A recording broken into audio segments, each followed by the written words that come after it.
आज हम आपकी मुलाकात एक ऐसे नबीना शख्स से करवाने जा रहे हैं। इनकी सबसे बड़ी जो खूबी है वो ये है कि ये मेन रोड पर मोटर बाइक जो है, मोटरसाइकिल जो है ये चलाते हैं और उनकी स्पीड भी 100 किलोमीटर तक पहुंचाते हैं। और ये रोड पे जब चलते हैं तो ये गाड़ियों को ओवरटेक भी करते हैं, यू टर्न भी लेते हैं, लेकिन अल्लाह ताला ने इनको इतनी सलाहियत दी है कि ये कभी किसी हादसे का शिकार नहीं हुए। उर्दू पॉइंट की वीडियोस देखने के लिए हमारा चैनल सब्सक्राइब कीजिए और बेल के आइकन पर क्लिक कीजिए ताकि आप हमारी तमाम आने वाली वीडियो से बाखबर रह सकें। अस्सलाम वालेकुम नाजरीन, उर्दू पॉइंट के साथ मैं हूँ मार तनवीर अब्बास। नाजरीन, कहते हैं खुदा उनकी मदद करता है जो अपनी मदद आप करते हैं। आज हम आपकी मुलाकात एक ऐसे नबीना शख्स से करवाने जा रहे हैं जो बचपन से ही नाबीना है और अपनी लाइफ में स्ट्रगल करते हुए पिछले 15 साल से वो मुख्तलिफ महकमों में मुलाजमत भी करता आ रहा है। इनकी सबसे बड़ी जो खूबी है वो ये है कि ये मेन रोड पर मोटर बाइक जो है, मोटरसाइकिल जो है ये चलाते हैं और उनकी स्पीड भी 100 किलोमीटर तक पहुंचाते हैं। और ये रोड पे जब चलते हैं तो ये गाड़ियों को ओवरटेक भी करते हैं, यू टर्न भी लेते हैं, लेकिन अल्लाह ताला ने इनको इतनी सलाहियत दी है कि ये कभी किसी हादसे का शिकार नहीं हुए। इस वक्त ये THQ जहानिया हॉस्पिटल में काम कर रहे हैं। इनका काम करने से जो इनका स्टाफ है वो भी इनके काम से मुतमिन है। और उसके इससे बड़ी बात जो इनकी क्वालिटीज़ खूबियों में आती है वो ये ऐसा शख्स है जो स्टार्ट मोटरसाइकिल को उसकी आवाज़ सुन के बता देता है कि ये कौन सी गाड़ी है, किस कंपनी की गाड़ी है। इससे एक और बड़ी बात, ये बंदा पैसों को हाथ लगाकर बताता है कि ये नोट कौन सा है और ये नोट कौन सा है। ये ऐसी खुदा की जो गिफ्ट जो इसकी सलाहियतें हैं, खुदा गिफ्टेड सलाहियतें हैं, ये इनके अंदर कैसे आई हैं और ये इनका इस्तेमाल कैसे कर रहा है और इनकी जो ये माजूरी है ये इस माजूरी से किस कदर मायूस है और माशरे का चैलेंज कैसे बर्दाश्त कर रहा है। ये सब जानने के लिए आइए हम आपकी मुलाकात गुलाम अब्बास से करवाते हैं। अब्बास भाई, ये जो आपकी जो माजूरी है, आप नाबीना है, ये आप कब से? मैं बचपन से ब्लाइंड हूँ। सिर्फ मैं ही नहीं, मेरे 2 भाई हैं और एक हमशीरा है और एक मैं हूँ। हम 4 एक ही घर में 4 बहन भाई ब्लाइंड हैं। अच्छा, जब आप बचपन से ही ब्लाइंड है तो आपने स्कूल जाना शुरू किया, तो स्कूल जाते ही आपको आगाज़ में इस जो आपकी माजूरी है इसकी वजह से किसी मसाइल का भी सामना करना पड़ा? शुरू में जब हम स्कूल दाखिला लिया था हम लोगों ने, तो उस वक्त कुछ दिनों के लिए कुछ मुश्किलात थी क्योंकि हम बच्चे थे, उस वक्त छोटे थे, तो घर छोड़ना, माँ बाप से दूर होना, कुछ अरसे तक ये परेशानी रही। लेकिन उसके बाद जब हमें पता चला कि यहाँ पे सब ब्लाइंड हैं और इदारे वालों ने भी माशाल्लाह अच्छी देखभाल, अच्छी तरबियत की हमारी, तो उसके बाद सब कुछ नॉर्मली होता चला गया। अब्बास भाई, 4 बहन भाई नाबीना हैं और 3 आपके बहन भाई नॉर्मल हैं, तो जब आप लोग घर में बैठे होते हैं तो घर का माहौल कैसा आता है? क्या आपको कोई चीज़ डिफरेंट महसूस होती है या सब नॉर्मल लगता है? नहीं जी, ऐसी कोई डिफरेंट चीज़ महसूस नहीं होती। हम घर में उसी तरह रहते हैं जैसे नॉर्मल इंसान रहते हैं और कभी भी कोई इस तरह की कोई मुश्किल हमें एक दूसरे के साथ बात करते हुए, खाना खाते हुए, घूमते फिरते हुए, कभी भी कोई इस तरह की कोई मुश्किल आज तक पेश नहीं आई। अब्बास भाई, आपने जो अपनी मुलाजमत का आगाज़ कब से और कहाँ से किया? मैंने तकरीबन आज से 15 साल पहले कराची के अंदर मैंने अपनी मुलाजमत का आगाज़ किया। वहाँ मैं किसी प्राइवेट कंपनी में एज ए टेलीफोन ऑपरेटर काम कर रहा था। वहाँ पे आप एज ए टेलीफोन ऑपरेटर काम कर रहे थे, तो नॉर्मल बंदा भी बड़ा परेशान होता है, नंबर को डायल करना, याद करना, और आप ब्लाइंड होके वहाँ वर्क कर रहे थे। कितना मुश्किल काम और कैसे किया? देखें, आजकल तो बहुत से सॉफ्टवेयर मुतारिफ़ करा दिए गए एंड्रॉयड मोबाइल के अंदर, तो अब तो मोबाइल फ़ोन ब्लाइंड लोगों के लिए यूज़ करना बहुत ही आसान हो गया है। लेकिन ये उस वक्त की बात है, उस वक्त मैं जॉब कर रहा था जब इस तरह की कोई चीज़ मुतारिफ़ नहीं करवाई गई थी और मैं PTCL पे ऑपरेटर था। तो उस वक्त एक्सचेंज बहाल होती थी, PTCL जो है हर ऑफिस में PTCL फ़ोन का यूज़ होता था।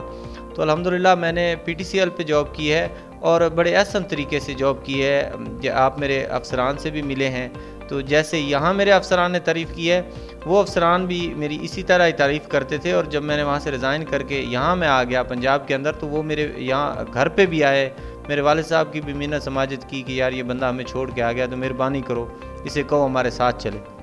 वहाँ आपने सिंध में एक अरसा गुजारा, तो वहाँ कभी किस आपके साथ, क्योंकि आप ब्लाइंड हैं तो लोग इससे फ़ायदा उठाने की कोशिश करते हैं, तो आपके साथ कोई ऐसा वाक़या पेश आया हो जो आप आज तक न भूले? मुझे अच्छी तरीके से याद है कि मैं कैंट स्टेशन पे घर वापसी के लिए मैं बैठा हुआ था। वहाँ मुझे एक बंदा मिला, उसने मुझे कहा कि आपने कौन सी ट्रेन में जाना है। मैंने कहा मैंने अल्लामा इकबाल में जाना है। उसने मुझे कहा कि आप कहाँ के रहने वाले हैं, आप क्या काम करते हैं, सारा मेरा इंटरव्यू लेके, और उसने मुझे बाद में बताया कि मैं जी गाड़ी रेलवे के अंदर जो है ना, मैं इलेक्ट्रीशियन हूँ, गाड़ी जिस गाड़ी में आपने सफ़र करना है उस पर मेरी ड्यूटी है, और आपकी बातों से आपके ये माजूर और इतने हौसले से मुतासिर हो कि मैं जो ना ये चाहता हूँ कि आप मेरे साथ सफ़र करें मेरे खसूसी डब्बे के अंदर। उसने मुझे इस बात पे आमादा किया और मुझे अपने साथ बिठा लिया। पहले तो हम बातें करते आए, गाड़ी हैदराबाद आके रुकी, वहाँ पे कुछ खाना पीना वो लेके आया, मैंने वो भी हिचकिचाते खाया, लेकिन उसने रास्ते में मेरे साथ डकैती करने की कोशिश की।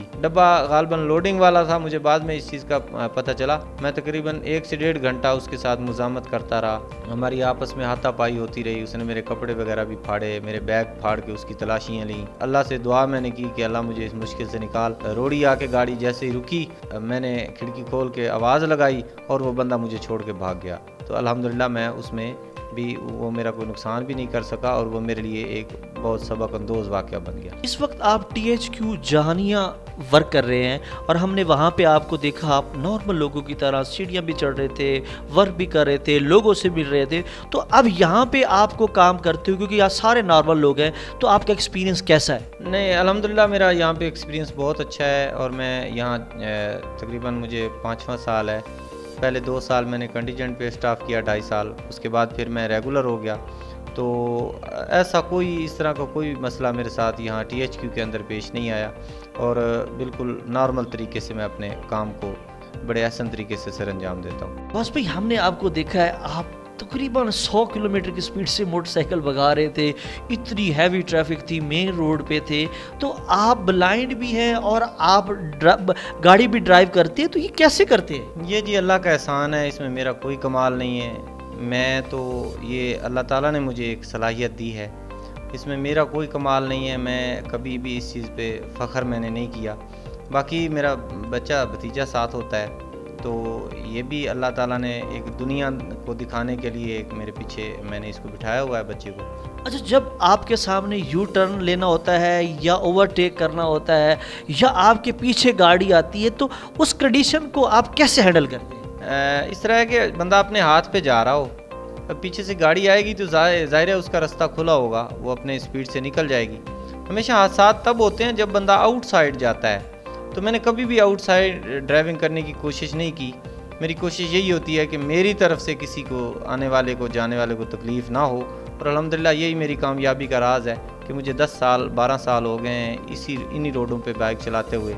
बहुत दूर दूर तक मैं मुजफ्फरगढ़, मुल्तान, लोधरा, बहावलपुर, व्याड़ी, बूरेवाला तक, खानेवाल, जहानिया, डेली यहाँ से 20 किलोमीटर सफ़र जाने का भी, इससे 40 किलोमीटर डेली ड्राइव करता हूँ। मुझे आज तक कोई अल्हम्दुलिल्लाह सुम्मा अल्हम्दुलिल्लाह कोई भी प्रॉब्लम पेश नहीं आई। अब्बास भाई, हमने देखा है बहुत से लोग ऐसे हैं जो उनकी नॉर्मल भी होते हैं, सही नज़र भी आता है, लेकिन वो गाड़ियों के इंडिकेटर का, इशारों का कोई इस्तेमाल नहीं करते, और हमने आपको नोट किया आप प्रॉपर जो है ना उनका इस्तेमाल कर रहे थे। तो ये गाइडलाइन कैसे आपके पास आई? देखिए जी, यही चीज़ें होती हैं रोड पे। हादसा तब होते हैं जब हम बेवकूफ़ी का इजहार करते हैं, हम इन चीज़ों को समझते नहीं हैं।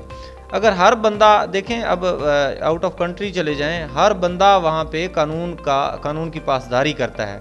इंडिकेटर एक ज़रूरी चीज़ है रोड पे चलते हुए। इंडिकेटर आप देंगे तो पीछे वाले को पता चलेगा, इससे आप भी महफूज रहेंगे और पीछे आने वाला और आगे से आने वाला भी महफूज रहेगा। तो मेरे ख्याल में ये चीज़ें जिसको पता नहीं है उसको तो रोड पे चलना ही नहीं चाहिए। मेन रोड पे चले, बड़ा रोड होता है, छोटे रोड पे जब आप लोकल रोड पे एंटर हुए, हमने देखा वहाँ आपने रिक्शों को, ट्रैक्टर ट्राली को, नॉर्मल लोगों को, फेरी वालों को, सबको क्रॉस किया।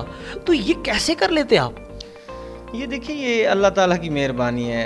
यकीन करें, कभी कभी मेरा भतीजा मेरे पीछे बैठता है, ये भी मेरे साथ लड़ पड़ता है, कहता है चाचू तुम्हें नज़र आता है, तुम मुझे ये कहते हो वो कहते हो। लेकिन मैं इसको, ये मेरा भतीजा है, मुझे बचपन से जानता है, मेरे वालिद साहब भी यहाँ बैठे हैं, तो ऐसी कोई बात नहीं है। ये अल्लाह ताला की मेहरबानी है बाकी कहीं पे कोई रश वाली जगह हो, कोई इस तरह की ओवरटेकिंग, कोई मुश्किल आ रही हो, तो उसमें मैं बच्चे से गाइडलाइन लेता हूँ और बच्चा मुझे गाइडलाइन देता है। बेटा आप चाचू के साथ बचपन से साथ स्कूल भी जाते हैं और उसके बाद हॉस्पिटल भी जाना है, आना जाना साथ है, तो आपको कभी घबराहट भी महसूस हुई है कि कहीं अल्लाह न करे हादसा हो जाए, कुछ हो जाए? मैं बचपन से चाचू के नाल जाना, मैंने कभी भी महसूस नहीं है भी चाचू नजर आंदा या नहीं आंदा। अच्छा बेटा, जब आपके चाचू गाड़ी चला रहे होते, आप पीछे बैठे होते हैं, तो उस वक्त आगे से गाड़ी आए या पीछे से आए तो आप चाचू को कैसे बताते हैं? जब दूर तो मैंने गड्डी दिस जाती, मैं चाचू ने दस देना तो दस चाचू फिर साइड टिका लेना। इसमें सुनने में आया है कि आप पैसों को छूकर बता देते हैं कि ये फलां फलां फलां नोट है, तो ये क्या सच है? जी अल्हम्दुलिल्लाह, ये बिल्कुल सच है। और आपके पास कोई मुख्तलिफ नोट हों तो आप मुझे दिखाएं दें और इंशाल्लाह मैं आपको बता दूंगा कि ये फ़लाँ नोट है, ये फ़लाँ नोट है। चले अब्बास भाई देखते हैं, ये आपके हाथ में मैंने कुछ नोट दे दिए, अब आपने बताना है कि ये कौन कौन से नोट हैं। ये है जी 1000 का नोट, आप देख सकते हैं 1000, ठीक है, ये आप रखें।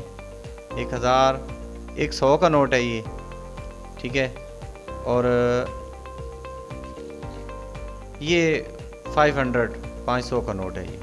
अब्बास भाई कमाल कर दिया, ये कैसे आपको पहचान हो गई कि ये 1000 का है, ये 500 का है और ये 100 का है? ये अल्लाह की मेहरबानी है। मैं अक्सर कहता रहता हूँ कि इसमें मेरा कोई कमाल नहीं है, ये अल्लाह ताला ने मुझे सलाहियतें दी हैं।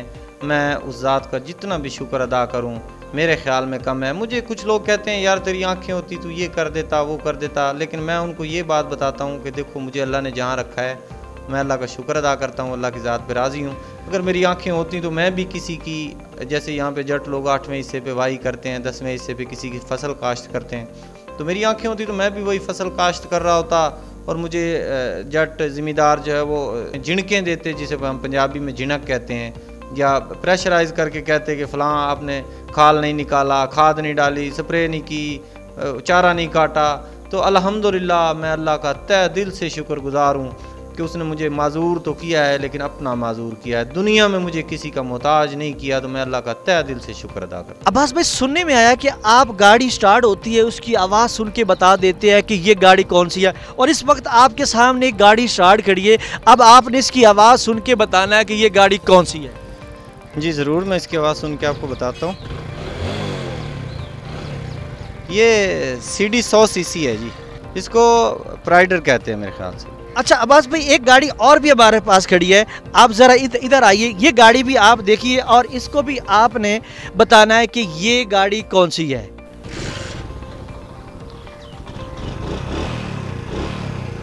जी बिल्कुल, ये CD 70 cc है, यानी 70 CD जिसको हम कहते हैं वो है। जी जी।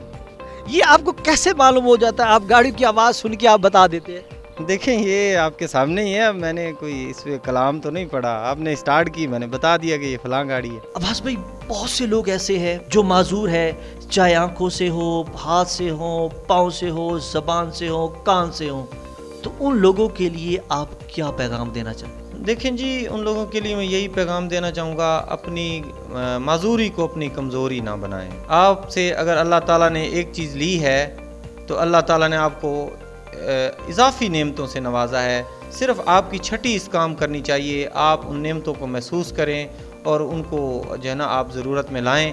तो मैं अपने दोस्तों को सबको यही पैगाम देना चाहूँगा, देखें मैं एक मज़ूर शख्स हूँ और मैं ज़िंदगी की जिद्दोजहद में अपने आप को सबसे आगे समझता हूँ। तो जो भी मेरे दोस्त माजूर हैं वो थोड़ी सी हिम्मत करें। पहले 2-4 दिन मुश्किलात होती हैं, लेकिन इंशाल्लाह वो कहते हैं ना कि जब बंदा घर से निकल पड़ता है तो फिर अल्लाह ताला मंजिल आसान फरमा देते हैं। तो आप थोड़ी सी कोशिश करें, इंशाल्लाह आप कोशिश करेंगे, साथ अल्लाह की मेहरबानी हो जाएगी, अल्लाह की रहमत आपके साथ होगी और आप कामयाबी की मंजिलें पै दर पै तय करते चले जाएंगे। आपको पता भी नहीं चलेगा, इंशाल्लाह आप एक दिन वहाँ खड़े होंगे जहाँ पे आज आपका भाई गुलाम अब्बास खड़ा है। MSTHQ जहानिया मौजूद हैं, तो आइए हम गुलाम अब्बास के बारे में इनसे इजहार लेते हैं। सर ये बताइए, गुलाम अब्बास साहब आपके पास यहाँ काम कर रहे हैं, तो आप इनके काम से कितने मुतमिन हैं? बिस्मिल्लाहिर्रहमानिर्रहीम। ये हमारे पास गुलाम अब्बास काफ़ी अरसे से काम कर रहे हैं। ये पहले कंटीजेंट पेड स्टाफ पे भी थे, फिर ये रेगुलर भी हो गए और ये अल्लाह ताला ने जो इनको आंखें ना दे के ये जो दुनिया समझती है कि काम नहीं हो सकता, गुलाम अब्बास ने साबित किया कि बग़ैर आँखों के भी ये इतने ही फ़ाल थे जितना आँखों वाला फ़ाल था। ये हमारे पास बहुत अच्छे तरीके से काम कर रहे हैं और इनको जो भी हम काम ज़िम्मे लगाते हैं उसको बहुत एहसन जो है ना अंजाम देते हैं, और ये हमारे लिए ऐसे ही कारगर हैं जैसे डिसेबल पर्सन के बगैर कोई बंदा होता है। नाज़रीन, आपने गुलाम अब्बास की गुफ्तगू सुनी और ये वो शख्स है जो इस माजूरी पे भी खुदा का शुक्र अदा कर रहा है। इनका कहना ये है कि माजूरी से इंसान जब ये सोचता है कि मैं माजूर हूँ, मैं कुछ नहीं कर सकता, ये एक गलत सोच है। आप हिम्मत करो, कदम बढ़ाओ, खुदा आपकी मदद करेगा।